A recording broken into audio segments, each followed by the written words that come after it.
రాజన్న సిరిసిల్ల జిల్లా రుద్రంగి మండలంలో చిరుత దాడి కలకలం రేపింది. గోరిల్యాల నల్లగుంట ప్రాంతంలోని చిట్టపురం గంగాధర్ అనే రైతుకు చెందిన గేదె దూడపై చిరుతపులి దాడి చేసి చంపిందని రైతు పేర్కొన్నారు. రాత్రి సమయంలో గేదె దూడను గుడిసెల్లో కట్టి ఉంచామని చిరుత దాడి చేసి చంపిందని రైతు ఆవేదన వ్యక్తం చేశాడు. గుడిసె చుట్టూ చిరుత కాలి ముద్రలు కనిపించాయని రైతు స్పష్టం చేశారు.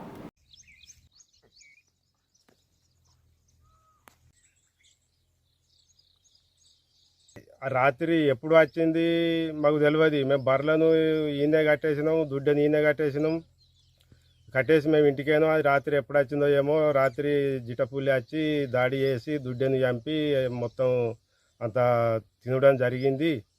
ఫారెస్ట్ వాళ్లకు మా యొక్క నమస్కారం చేసి చెప్తున్నాం. ఎందుకంటే మాకు ఇక్కడ రైతులకు ఎవరికి కానీ భయంగా ఉన్నది. ఇవల్ల గిట్లా వచ్చి తినిపోయింది. మేము రాత్రి పగలు తెల్లందాకా ఇక్కడ సేందాలో తిరుగుతాము. ఏ రాత్రి ఏ పగలు వచ్చి మమ్మల్ని కూడా ఏం చేసేది కూడా మాకు తెలియకుంటున్నది.